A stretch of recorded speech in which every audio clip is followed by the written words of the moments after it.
Hello students, solutions के chapter को continue रखते हुए आज हम कुछ और कंसंट्रेशन टर्म्स करने जा रहे हैं जो है नॉर्मेलिटी, मोल फ्रैक्शन और उनसे related numerical problems. Now what is normality? Normality या नॉर्मलता क्या है? नॉर्मेलिटी, इसको n से हम करेंगे represent, is defined as the number of gram equivalents of solute present in 1 liter of solution। हम मोलैरिटी कर चुके हैं। मोलैरिटी में m था कैपिटल और यहाँ था moles of solute present in पर लीटर ऑफ सॉल्यूशन। यहाँ है normality capital N and is the number of gram equivalents of solute present in 1 liter of solution। पर 1 लीटर, हिंदी में हम कहेंगे 1 लीटर विलेन में घुले हुए विल्ले के ग्राम तुल्यांकी भार की संख्या। अब इसमें चेंज ये होगा कि यहाँ पर हम नंबर ऑफ ग्राम इक्विवेलेंट्स लिखेंगे ऑफ सॉल्यूट, और वैसे हम क्या लिखते थे, नंबर ऑफ मोल्स। तो मोल्स और ग्राम इक्विवेलेंट्स कैसे निकालते हैं? क्या लेते हैं हम यहाँ पर उसका वेट लेंगे सॉल्यूट का और उसको उसके इक्विवेलेंट वेट से डिवाइड करेंगे तो आएगा ग्राम इक्विवेलेंट्स। मोल्स हम कैसे निकालते थे? मोल्स निकालते थे हम वेट लेते थे एंड उसको डिवाइड करते थे उसके मॉलिक्यूलर वेट से। यहाँ ग्राम इक्विवेलेंट्स निकालेंगे, उसका वेट लेंगे और उसको डिवाइड करेंगे उसके इक्विवेलेंट वेट से। तो यहाँ हो जाएगा number of gram equivalents of solute A divided by volume of solution. और ये भी हो सकता है कंसंट्रेशन ऑफ सॉल्यूट इन ग्राम पर litre divided by its equivalent weight. दोनों तरह से आप कर सकते हो, जैसे वो आपने दोनों तरह से किया था, इसको भी दोनों तरह से। वापस बताती हूँ मैं आपको, number of gram equivalents of solute divided by volume of solution या concentration of solute in gram per liter divided by its equivalent weight। अब न्यूमेरिकल से हम इसको समझ पाएंगे और अच्छे से। दोनों चीज़ हम कर रहे हैं यहाँ पर, calculate the molarity and normality of A solution containing 0.5 gram of NaOH dissolved in 500 ml solution। मैं बच्चों ज़्यादातर न्यूमेरिकल्स NaOH के करवाती हूँ क्योंकि आप इसको बहुत जल्दी से कर लेंगे और जब आपकी प्रैक्टिस अच्छी हो जाएगी तो फिर आप आगे भी कर पाएंगे। और तो NaOH का सबसे पहले मैंने कहा था मॉलिक्यूलर वेट लेना है 23 Na का, O का 16, हाइड्रोजन का 1, तो ये हो गया 40 ग्राम। तो अब आप दोनों तरीके से करते हैं। हम पहले लेंगे यहाँ वेट इसका 0.5, मॉलिक्यूलर वेट हमने निकाला 40, और यहाँ पर डिवाइड बाय आप 0.5 भी कर सकते हो या 1000 बाय 500 कर सकते हो। 1000 में निकालना होता है आपको, और वॉल्यूम दिया कितना गया है वो यहाँ लगता है। तो यहाँ वॉल्यूम दिया गया है 500 ml, हमें निकालना होता है 1000 में, तो 1000 यहाँ लगेगा और ये आ जाएगा 0.025 m है, तो दिस इज मोलैरिटी। अब आपको दूसरा तरीका भी मैंने बताया था कि 500 ml में NaOH कितना घुला हुआ है, 0.5 ग्राम। तो आपको कितने में निकालना है, 1000 ml में। वो ऊपर की हो जाएगा कंसंट्रेशन ऑफ सॉल्यूट इन ग्राम पर लीटर। तो 500 में दी गई है कंसंट्रेशन, आपको 1 लीटर में निकाल लेनी है। फिर उसके बाद उसको मॉलिक्यूलर वेट से डिवाइड कर देना है। उस तरह से भी कर सकते हो और ऐसे भी कर सकते हो। This is molarity, you have already done.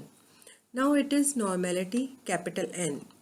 यहाँ आप ले रहे हो mass of solute and equivalent weight, equivalent mass या equivalent weight into 1000 upon volume. ये 0.5 है मास, इक्विवेलेंट वेट।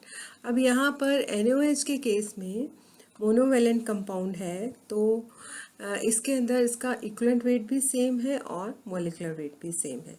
तो वही आपने इक्विवेलेंट वेट से इसके डिवाइड किया 1000 अपॉन 500, 0.025 n नॉर्मेलिटी। तो इस केस में मोलैरिटी और नॉर्मेलिटी दोनों एक हैं, क्योंकि it is a monovalent compound NaOH।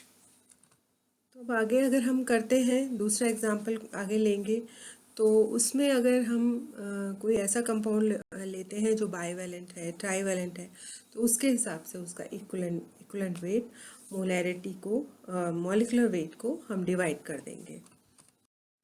Next concentration term है मोल फ्रैक्शन। मोल फ्रैक्शन क्या है, पहले यहाँ से समझा देती हूँ। आपके पास एक सॉल्यूट है A और सॉल्वेंट है B। इसके नंबर ऑफ मोल्स हैं Na और B के नंबर ऑफ मोल्स हैं Nb। जो मोल फ्रैक्शन सॉल्यूट का होगा A का, वो पहले इसके नंबर ऑफ मोल्स होंगे divided by Na, number of moles A के और नंबर ऑफ मोल्स B के, टोटल नंबर ऑफ मोल्स। अब XB सॉल्वेंट का निकालना है, तो इसके नंबर ऑफ मोल्स ऊपर लिखेंगे और नीचे लिखेंगे टोटल नंबर ऑफ मोल्स। तो इस तरह से हम यहाँ पर मोल फ्रैक्शन A का निकालेंगे और ये होगा B का। इसको X से रिप्रेजेंट करते हैं। अब आपको समझ आ गया तो मैं डेफिनेशन बताती हूँ। It is the ratio of the number of moles of A component, कोई भी कंपोनेंट हो सकता है, सॉल्यूट या solvent, to the total number of moles of all the components in the solution। आगे और देखते हैं। ये देखिए मोल फ्रैक्शन X से रिप्रेजेंट कर रहे हैं। सॉल्यूट के लिए moles of solute divide by total moles of solution, यहाँ पर सॉल्यूट प्लस सॉल्वेंट दोनों के आ जाएंगे। सॉल्वेंट के लिए moles of solvent divided by total moles of solution. और अब एक और बड़ी बात है कि X solute plus X solvent is equal to 1। जब आपको ये पता है तो आपको अगर X सॉल्यूट निकालना हो तो 1 माइनस X सॉल्वेंट निकल जाएगा। X सॉल्वेंट अलग से भी आप निकाल सकते हो। तो ये है मोल फ्रैक्शन। तो ये सारी कंसंट्रेशन टर्म्स ही, अब थोड़े न्यूमेरिकल्स भी हम करेंगे। तो ये देखिए, ये है numerical 0.100 mole of NaCl। NaCl solute है और इसके मोल्स ही दिए हुए हैं हमको direct. It's dissolve into 100 grams of pure water. अब इसके मोल्स नहीं दिए हुए पानी के, वाटर के, इसका ग्राम्स में वेट दिया गया है। ये ध्यान से आप न्यूमेरिकल जब भी करो तो उसको 2 बार ज़रूर पढ़ना। देखिए यहाँ दिया है 0.100 मोल ऑफ NaCl, सॉल्यूट के मोल्स दिए हुए हैं, मीन्स Na दिया हुआ है आपको, और 100 ग्राम्स ऑफ प्योर वाटर। तो आप इसके मोल्स निकालोगे पहले वाटर के। What is the mole fraction of NaCl? आपको वाटर का मोल फ्रैक्शन नहीं मांगा गया है, आपसे NaCl का मोल फ्रैक्शन मांगा गया है। तो अब आप क्या करोगे, मोल ऑफ सॉल्यूट दिए गए हैं आपको, ऑलरेडी आपको मिल गए हैं। मास ऑफ सॉल्वेंट दिया गया है 100 ग्राम। अब आप क्या करोगे, सबसे पहले आप इधर देखिए, एक मिनट हाइलाइटर ले लेती हूँ, लेज़र पॉइंटर, हाँ जी, ये देखिए, ये है mass of solvent upon molar mass of solvent. यहाँ से आप मोल्स निकालोगे तो आपके पास 100 ग्राम दिया हुआ है mass of solvent, 100 divided by इसका मॉलिक्यूलर वेट पता है आपको वाटर का, 16 + 2 18 होगा। 16 ऑक्सीजन का, हाइड्रोजन के 2 हैं तो 18 हो गया। तो 100/18। अब इसके मोल्स आ गए 5.56 मोल। सॉल्वेंट के मोल कितने आ गए, 5.56। सॉल्यूट के मोल्स दिए गए हैं 0.100 मोल, दिस इज सॉल्यूट के मोल्स, और ये हैं 5.56 सॉल्वेंट के मोल्स। अब हमारे पास X NaCl क्या होगा, NaCl के moles divided by total moles of solution. तो NaCl के मोल्स हैं 0.100 और टोटल मोल्स हैं सॉल्वेंट के हैं 5.56 प्लस 0.100 मोल NaCl के। तो ये टोटल हो गए। तो हम जब इनको डिवाइड करके सॉल्व करेंगे तो हमारे पास मोल फ्रैक्शन आएगा 0.018। नेक्स्ट चलते हैं न्यूमेरिकल पर। ये जो कंसंट्रेशन टर्म्स हैं, आप जितना ज़्यादा न्यूमेरिकल्स करोगे आप उतना ज़्यादा क्लियर होते जाओगे। Calculate the molality and mole fraction of the solute in aqueous solution containing 3 gram of urea. Mass दिया हुआ है यहाँ यूरिया का 60 ग्राम, आप निकाल भी सकते हो। यूरिया का फॉर्मूला आपको पता है NH2CONH2, तो उससे मॉलिक्यूलर वेट निकाल सकते हो। इन 250 ग्राम ऑफ वाटर, तो यहाँ वाटर का ग्राम दिया गया है, अगर वॉल्यूम दिया जाता ml तो आप उसको डेंसिटी से मल्टीप्लाई करते। तो मोलैलिटी निकालते हैं। मोलैलिटी के लिए मास ऑफ सॉल्यूट दिया गया है 3 ग्राम। सॉल्यूट यहाँ यूरिया है, सॉल्वेंट है वाटर। तो मास सॉल्यूट का दिया गया है 3 ग्राम। अब है molecular mass of solute. Molecular mass है 60 grams into 1000 upon mass of solvent in grams 250।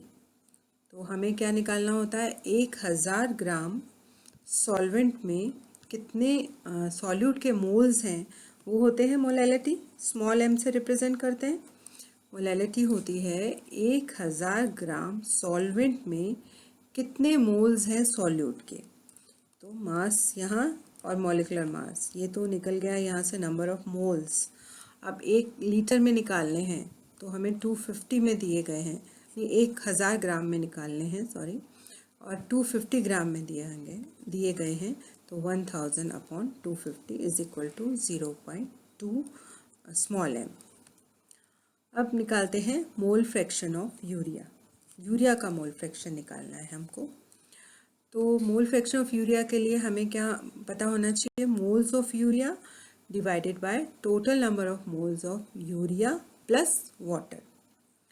तो मोल्स कैसे निकलते हैं, weight divided by molecular weight. तो 3/60 आ गया। अब यहाँ पर यूरिया का प्लस वाटर का, तो वाटर का वेट है 250 यहाँ पर, और इसका मॉलिक्यूलर वेट है 18। तो 3/60 upon total number of moles of solute and solvent is equal to 0.00359। ये तो हो गया मोल फ्रैक्शन ऑफ यूरिया। अब हमने एक किया था mole fraction of solute plus mole fraction of solvent is equal to 1। तो अगर वाटर का निकालना है हमको, सॉल्वेंट का निकालना है, तो 1 माइनस सॉल्यूट कर देंगे। तो सॉल्यूट का ये निकला हुआ है 0.00359। तो 1 minus mole fraction of solute is equal to 0.996, that is mole fraction of water. ठीक है, तो अब आपने यहाँ मोलैलिटी भी निकाल ली, मोल फ्रैक्शन सॉल्यूट का निकाल लिया, सॉल्यूट है यूरिया, और मोल फ्रैक्शन ऑफ वाटर भी आपने निकाल लिया। तो क्योंकि याद रखना आप XA plus XB is equal to 1। Solute का मोल फ्रैक्शन प्लस सॉल्वेंट का mole fraction is equal to 1। तो मैंने कहा था आपको अगर एक का भी आपको पता है तो आप दूसरे का 1 माइनस करके निकाल लेते हैं। तो मुझे लगता है आपको क्लियर हो गए हैं जितना कराया है, और आगे और भी न्यूमेरिकल्स भी करेंगे और आगे करेंगे, सॉल्यूशंस को कंटिन्यू रखेंगे। तब तक के लिए बच्चों थैंक यू सो मच।